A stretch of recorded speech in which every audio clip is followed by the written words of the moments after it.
कि मैंने अपने गुरु शिव को नहीं बेचा, क्योंकि दिल व्यापार नहीं करता है, दिल अपनापन देता है, दिमाग व्यापार करता है। ये रिश्ता दिल का है। हम अपनों के लिए जो पैसा लगाते हैं, हम उसके बारे में गणित नहीं बनाते। अपनों पे जो पैसे खर्च कर देते हैं उसको बैठ के नहीं जोड़ते, लेकिन अगर दूसरे पे किया है तो जोड़ते हैं, अपनों पे किया हुआ नहीं जोड़ते। बेटा 5,000 का जूता मांग लेता है, खुशी खुशी खरीद के दे देते हैं, और कोई अगर 100 रुपए की चप्पल सड़क पे चलने वाला मांग लेता है तो सोचते हैं कि 50 रुपया में भी मिल जाता तो ठीक रहता, या नहीं देना रहता तो और ठीक रहता। यानी जो रिश्ते दिल के होते हैं उसमें व्यापार नहीं होता, और जो दिमाग का होता है उसमें अगर दिल लगाइएगा तो व्यापार नहीं हो पाएगा। इसलिए दिमाग वाले रिश्ते पे दिमाग लगता है और दिल वाले रिश्ते पे दिल लगता है। उसी से अनुभूति की ये पंक्ति है कि अपनों की चिंता हमें सताती है, लेकिन अपनी यात्रा विस्मृत हो जाती है। अब देखिए, सुबह से रात तक हम में से हर व्यक्ति अपने घर में जब जगता है, अगर वो पत्नी है तो वो सुबह से इसी चिंता में है कि घर साफ करना है, निपना है, झाड़ू लगाना है, बर्तन धोना है, खाना बनाना है, वो खेत पे जाएंगे, वो दुकान पे जाएंगे, वो नौकरी पे जाएंगे, बच्चा स्कूल जाएगा। सुबह से रात तक पिताजी को खाना देना है, उनका कपड़ा धोना है। अगर वो पत्नी है घर में तो उसके काम में ये सारी चीजें हैं। सुबह से रात तक वो सबकी चिंता में है। अगर वो पति है, बेटा है घर का या पिता है घर का, यानी घर को देखने की जिम्मेदारी उस पे है। आंख खुलते सबसे पहले वो यही सोचने लगता है मन में कि क्या क्या काम हो गया और क्या क्या काम बाकी है। बच्चा का फीस देना है, पिताजी की दवा लानी है, माँ का चश्मा बनवाना है, पत्नी को ये चाहिए। मतलब अब सुबह में आंख खुली है और रात तक सोने से पहले तक उसके जीवन में यही चल रहा है, अपनों की चिंता, अपनों की चिंता। लेकिन अपनों की चिंता करते करते हम अपनी तरफ तो देखते ही नहीं है। मैं कौन हूँ, कहाँ से आया, क्यों आया, मेरे इस जीवन का क्या कारण है, मेरे इस जीवन में क्या कोई रिश्ता ऐसा है जो जब मैंने जन्म लिया तब से लेकर मेरी मौत तक मेरे साथ रहेगा।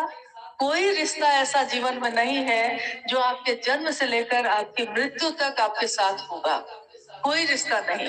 कुछ रिश्ते जन्म से शुरू होते हैं, आधी उम्र आते आते वो रिश्ते आपके जीवन से विदा हो जाते हैं। आधी उम्र से जो रिश्ते आते हैं उनके आधे जीवन जाते जाते आप विदा हो जाते हैं। यानी अपनों की चिंता तो हमें सताती है। हम सबकी परवाह करते हैं, सबके बारे में सोचते हैं, लेकिन मेरे जीवन का क्या उद्देश्य है, हम इंसान बनकर क्यों आए, क्या आखिर इसका उद्देश्य है, इसके बारे में हम कभी नहीं सोचते। इसी को साहब ने लिखा है कि अपनों की चिंता तो सताती है, लेकिन अपनी यात्रा विस्मृत हो जाती है। यानी हम भूल जाते हैं, भूल जाते हैं, मतलब हमको याद ही नहीं है कि हमारी भी कोई यात्रा है। हर व्यक्ति दूसरों की चिंता में है, लेकिन अपनी चिंता में नहीं है। यहाँ तक कि आप देखिएगा कि गुरु कार्य में भी हम लोग जब निकलते हैं तो हर गुरु भाई गुरु बहन दूसरे की समीक्षा में लगा है कि वो अच्छा काम करता है कि नहीं, वो गुरु की बात सही से करता है कि नहीं, लेकिन कोई अपने बारे में नहीं बोलेगा। कोई खुद से दुखी नहीं मिलेगा, दूसरों से दुखी मिलेगा। अरे कभी हम भी तो कुछ गलत करते होंगे, हमको खुद से भी तो दुखी होना चाहिए, कभी खुद से भी आनंदित होना चाहिए। लेकिन अपनों की चिंता में अपनी यात्रा विस्मृत हो जाती है। साहब कहते हैं कि अपनी यात्रा याद रखिए, इस जगत में रहिए जरूर, लेकिन जगत के होके मत रह जाइए, क्योंकि रहना नहीं देश वीराना है। जाना तो तय है, जाना ही पड़ता है, यहाँ कोई नहीं रुक सकता। तय है कि जाना ही पड़ेगा। जिन रिश्तों के लिए हम अपना सर्वस्व दे देते हैं, जिस दिन मेरी मौत होगी, मेरा शरीर रखा होगा और सारे लोग मेरी चीजों को लेने में लगे होंगे, यही है सत्यता जीवन की, यही सच्चाई है। कितनी भी चीजें हम इकट्ठी कर लें, कितना कितना चाहिए एक इंसान को, कितना चाहिए। देखिए शिव की रचना में हर रचना उतना ही इकट्ठा करती है जितने में उसका जीवन चले। आपने देखा होगा चिड़िया को, चिड़िया अपना पेट भरती है और उतना ही दाना इकट्ठा करती है जिसमें उसके बच्चों का पेट भी भर जाए। वो प्रतिदिन इस काम को करती है। नहीं, हर जीव, हर रचना, लेकिन इंसान एक ऐसी रचना है जो है तो सबसे सुंदर, भगवान की सबसे सुंदर रचना है, लेकिन इकट्ठा करने की बीमारी हम ही को, आपको सबसे ज्यादा है। ज्यादा से ज्यादा कर ले, एक घर है तो 2 घर बन जाए, जबकि रहेंगे एक ही रूम में, एक ही घर में, एक ही बिस्तर पे सोएंगे, कपड़ा एक बार में एक ही पहनेंगे, अरबों की भी संपत्ति हो जाएगी, तो भोजन में तो रोटी चावल ही ना खाइएगा। पैसा हो, सोना चांदी हो और रोटी ना हो तो क्या जीवन है वो? रोटी ही ना खाइएगा। साहब ने यही कहा कि अरे रहना नहीं है भाई, देश भी रहना है। यहाँ तक कि साहब जब कभी गए कहीं तो उन्होंने कहा कि मैं आया हूँ आपके यहाँ, रांची से आया, 2 दिन की यात्रा है तो 2 कपड़े लेके आया, क्योंकि 2 दिन की ही यात्रा है।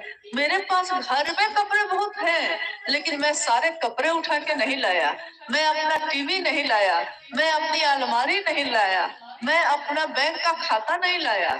मुझको इतना पता है कि 2 दिन की यात्रा है, तो 2 जोड़ी कपड़े लेकर आया हूँ कि काम चल जाएगा। लेकिन इस देश में, इस धरती पे कितने दिन रहना है हमको, आपको? इसके बारे में भी कभी सोचिए, इसके बारे में कभी सोचा है? क्योंकि कोई रिश्ता ऐसा नहीं है जिसको आप सब कुछ दे दीजिए तब भी वो आपसे खुश हो जाएगा, ऐसा नहीं होगा।